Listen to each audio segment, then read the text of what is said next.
Good evening, Roxanne Robinette here, and I want to talk to you about teaching strategies for independent learning. Let's go ahead and get started. We have a lot to cover. Okay, so how can I encourage self-awareness, self-advocacy, and self-determination? So for one, I can have clear expectations for my class and students. One is to come to class on time. Another one would be to keep track of your assignments. And another expectation would be to organize your study and homework time. So I also want to make sure that students know where they can go for help.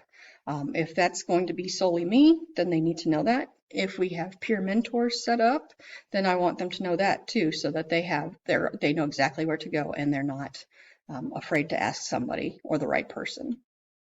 And then I also want to help my students learn and reflect upon their strengths and weaknesses, and then see how that can affect their performance. That way they know if they need to compensate in a weaker area, they can maybe lean on their strength to help them through that.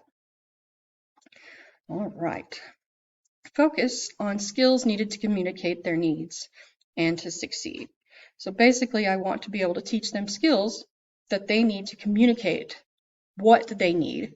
So if somebody needs help organizing them, I want them to be able to say that to me. Can you please help me organize, Mrs. R? And then that will help them succeed. And then finally, I also want to teach them how to make decisions to help them reach their goals. But what I mean by that is that I can give them choices. I don't have to make all the decisions. And by transferring even small choices to them, that will also get them more comfortable making decisions. Okay, next slide. So how will I teach independent learning strategies effectively? So the first thing I want to do is make sure that I choose a well-designed strategy, and it should hopefully use the universal design for learning if possible. But the first step is I'm going to assess the current strategy use. It's like a pre-test, and you want to see how well they can use the skill. And then we also need to check and see how well they can use the pre-skills that are required for that skill. So if my students have trouble with the pre-skills, and it's a lot of students, I might want to use large group instructions to teach those pre-skills. But if it's just a few students or smaller group, then maybe adult tutoring, peer tutoring, or even learning centers might be a little more ideal in that situation. And then I want to clarify expectations. So I want to make sure this is about the strategy. So I want to tell my students how the strategy is going to benefit them clearly and specifically. Then I also want to let them know what outcomes they should expect when they perform the strategy accurately. I also want to tie it into our current student performance and what the class is going to expect of them. And then I also want to explain or give them an idea how long it will take them to learn the skill. If they're expecting to learn the skill in a week and it's going to take 6 weeks, that's going to be a big difference and a big blow to their confidence if they're not learning it as fast as they thought. And then I want to demonstrate the strategy use. So I'm going to carefully explain and demonstrate both thinking and doing behaviors so that they can see exactly what they need to do. I also want to give positive and negative examples so they know what to do and what not to do. So both the right and the wrong ways. However, a word of caution here, you want to use positive examples 3 times as much as negative examples so you don't accidentally reinforce the wrong way of doing things. And then I also want to ask questions to monitor and check their understanding. Then I want to encourage my students to memorize the strategy steps. That way it's just easier recall whenever they need to use the strategy. And also encourage self-reinforcement and responsibility for their success and failure. That way they know that it was up to them to do it, and if they didn't, that was a failure, and they can fix it for next time. All right. And then I also want to administer a post-test. So in that case, once I think all my students are comfortable with the strategy, I want to give the pre-test again and see how they did and make adjustments if needed. So here are some examples of successful learning strategies, and I've got one example for each of the categories. So we will talk about them a little bit for each slide. Okay, so the first one is a word identification and reading fluency called WARF. And this is where you want to widen your eye span. So you're not reading each word individually, you're actually taking in sentences or groups of words so you can take in the whole context. You also want to avoid skipbacks. And in that case, if you don't understand a sentence or something that's being said, keep reading and use context clues to try and figure it out. However, if after you kept reading and tried to use context clues and you still don't understand, then you can go back and reread. Then you want to read silently. So if you are reading out loud or whisper reading to yourself, you actually read much slower.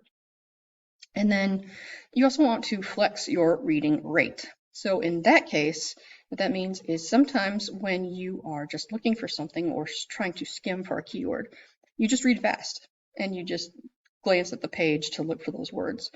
However, if you don't know the content very well, then you're going to want to slow down and take in sentence by sentence or so. Then we're going to talk about a vocabulary strategy. And so one way to figure out vocabulary is to know the meaning of common word parts. So something like pre means before, and then at the end, est means like the most. So then, if you don't know words, you can also break it into the prefix like pre, and then the suffix est, and then the root word, which could be teach. And then we want to look for context clues around the unknown word. That might help us figure it out. And then we want to come to a conclusion about what the word means based on the parts, the word parts and the context clues that we used. All right. Reading comprehension strategy is, I chose PARS. So in this case, we're going to preview the material where you scan the chapter, pay attention to the introduction, the headings, graphics, and chapter summary at the end, and pick out the main ideas. Then you want to ask yourself questions related to those main ideas that you found. And then you want to actually read the chapter to answer those questions. So you came up with new questions for yourself, like, oh, I wonder what this means, and then you are able to answer it after reading the chapter. And then you want to summarize the main ideas so that you remember them. And then for listening and note-taking strategy, I chose SLANT. So I like this one because I actually use this quite a bit, especially when I'm in classes or trying to stay awake. By slant, I mean you're going to sit up, so anything like slouching or relaxing makes you want to fall asleep, and you stop paying attention. You also want to lean forward, and that helps you show interest. And even if you're not, you can fake your body out when you practice this quite a bit, and then your body actually makes you pay attention more. Then you want to activate your thinking. So why don't you can question yourself, what is this about? What question do I need to ask my teacher so I can understand this better? And then you're also going to name key information. So you're going to want to answer your teacher's questions, participate in the class discussion, and then reply to other students' comments. And then finally, track the talker. So what I mean by this is keep your eyes on the talker. It helps you prevent daydreaming, and it just keeps your focus. Next, strategies. So for writing strategy, I actually chose report writing because everybody hates reports, but they're very common and it's a way of life in school. So basically you'd want to choose a topic, write what you know and want to know about the topic. And then you're going to use something like a web graphic organizer where you would organize your main points and spider out the details. Then you want to read and do research to find your new information and then verify information that you already know. And then you can also edit your web organizer as needed as you get information or verify that information or find that something you had thought was true was not. Then go ahead and write your report with that information, but continue to plan. And then make sure that you used everything that you wanted to use from your graphic organizer. All right, so let's look at problem solving in math strategies, or I chose STAR. And STAR here is where you search the problem. You're going to read it carefully, write down all the facts that you can see and all known information. Then you're going to translate the word problem into an equation in picture form. In this case, you can choose the variables, choose the operation that the problem says, and then choose to use manipulatives or pictures. And then you answer the problem. And then after that, you check yourself, review the solution. Is it reasonable? Does it tell me how many, did it ask me how many more did Betsy have than Bob and I added, or did I subtract or divide? If it makes sense, then it might be right. All right. And then another example of a learning strategy for managing time and resources is called HOPS. And it's a homework organization and planning program. And you teach them how to organize their school materials through detailed checklists, and then show them how to organize their binders, backpacks, and lockers. Then you also teach them a system of transferring their homework materials to and from school. That way everything makes it home, everything makes it back to school. They have everything ready. Then we need to teach them to use a planner and then accurately and consistently record their assignments so that they're not lost and can get home and do their work. And then finally, a big thing for everybody, they learn how to break down their assignments into manageable chunks so they're not overwhelming. Hey, welcome back. Sorry we had a moment of technical difficulty, but let us move on to the last slide. So how am I going to ensure that my students learn to use all these strategies independently?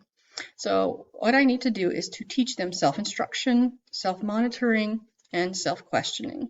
So through self-instruction, they basically talk themselves through a task.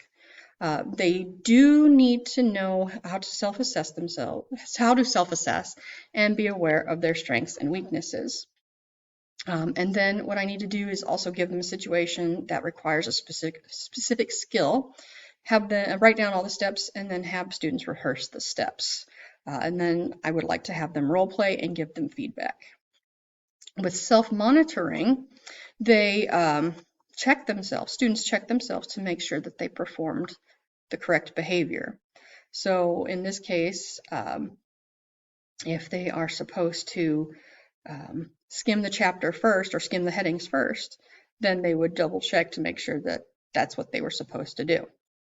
And this is actually a very critical aspect of independent learning because it requires students to check their own performance and then make a change when something isn't working.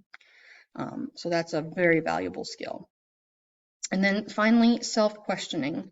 So it's also a form of self-instruction where students will ask themselves questions to guide their behavior. That way they won't always need the teacher or an adult for help. And the other thing is with all of these, role-playing, practice, feedback. I want to give it to them, or I want to make sure, or have them role-play with peers, but also give feedback. That is the best way they can learn. Well, I hope you guys have a great night. Take care